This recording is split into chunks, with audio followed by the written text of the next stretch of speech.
Hello guys, welcome back to my channel, The Gossip Headquarters.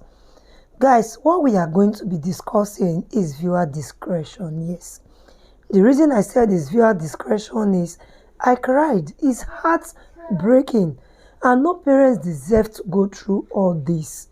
No parents.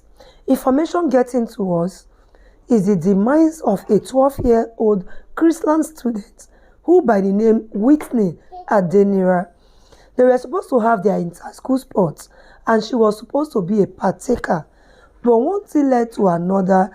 According to the school management, the child slumped, and before they got to the hospital, the child was already gone.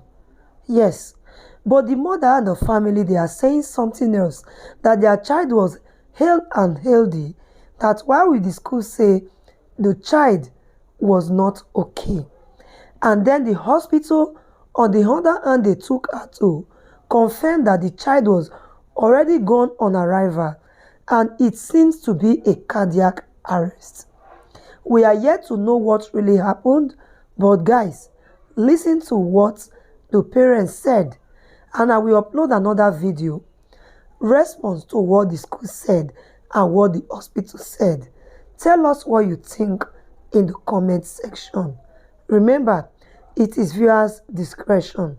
I cried as a mother because I know how it feels to carry a child for 9 months, nurture and bring her up to this stage.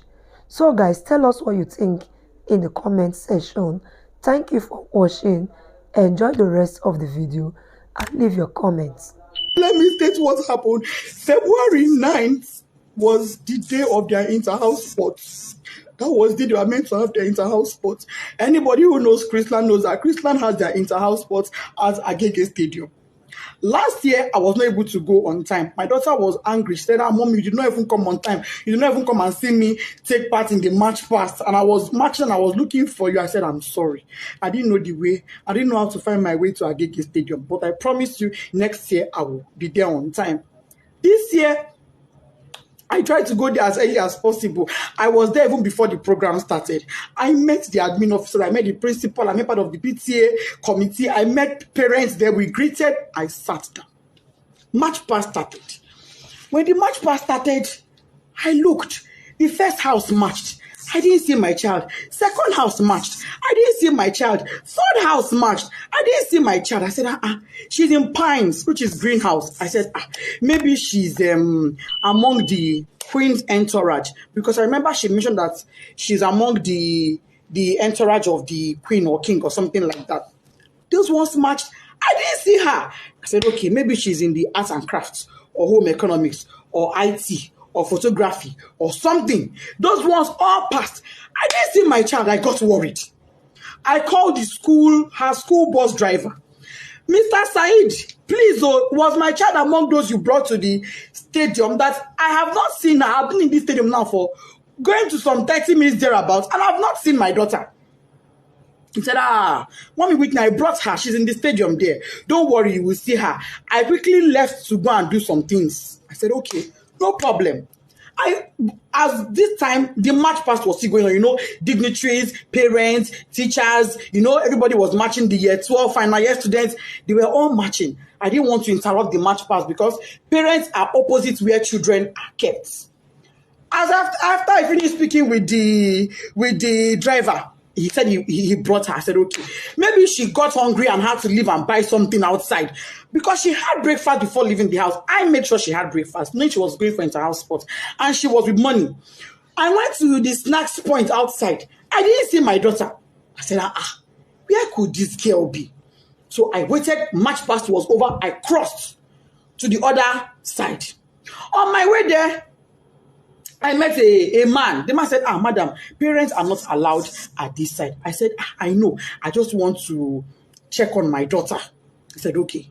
I went in there and I saw some students there. And I asked a boy there, please. Meanwhile, before I got to that across, a bus sped by on high speed, zoomed. And I said, how can a bus be driving like this when children are in the stadium?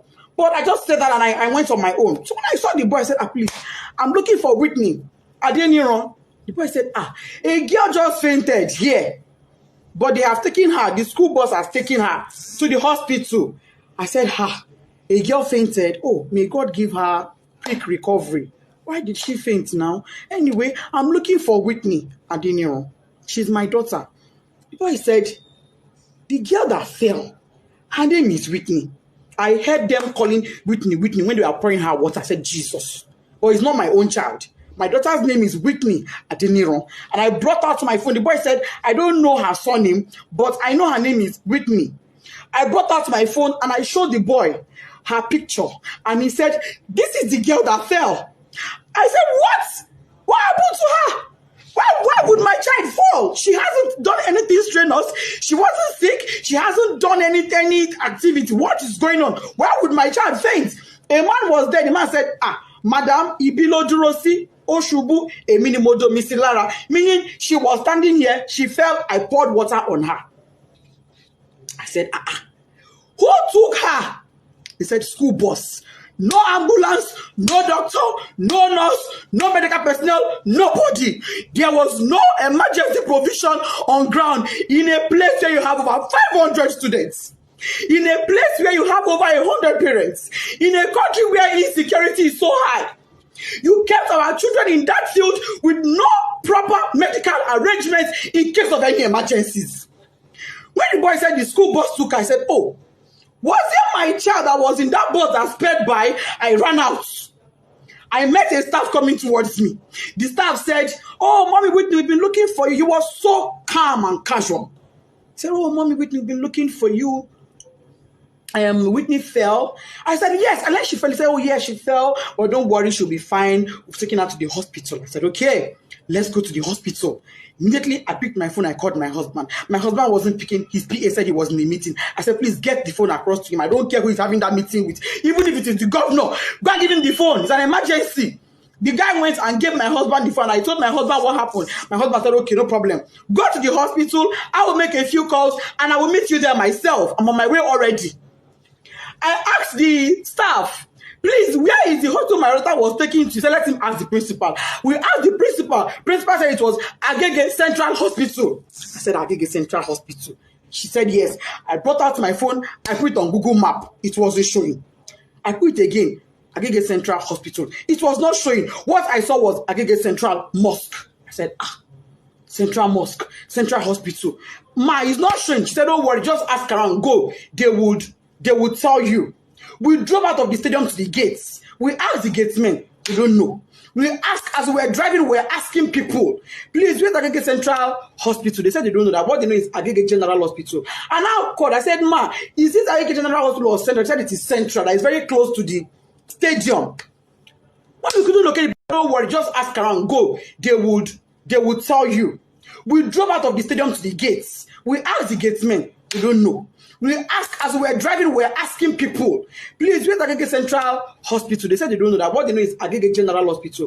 And I called. I said, Ma, is this Agege General Hospital or Central? They said it is Central. That is very close to the stadium. When we couldn't locate the place now, nobody we were asking knew where it was. We were not able to get it on Google Map. I told the driver, you know what? Let's go to Agege Central Mosque. It is central. Maybe if we get to the Central Mosque, somebody will be able to help us and show us where the hospital is. That was how we left. Fortunately, on our way there, before we got to the Central Mosque, we saw their school bus by the side of the road. So we automatically knew that was where she was. I jumped down from the school bus and I rushed in. Rushing in, I saw the woman that went with her, the staff that went with her. I said, Madam, where is my child? What happened? Why did she faint? She said, I don't know. She's in there. I went in there and I saw my daughter's corpse. Desola did not say anything to me. I went in there and I met my daughter on her deathbed. She was already dead when I got there and I saw her. All this happened in less than 10 minutes. She was already dead. She was drenched, soaked to the skin. Water was dripping. I knelt down. I called on God. I shouted. I screamed. I felt her pulse. No pulse. I put my hand on her chest. It was deadly silent. My daughter was silent. I asked the doctor there, He said, doctor, what happened to my daughter? The woman looked at me and said, madam, from the way I'm saying things, is like cardiac arrest. I said, cardiac what? Whitney was 12. She was 12 October.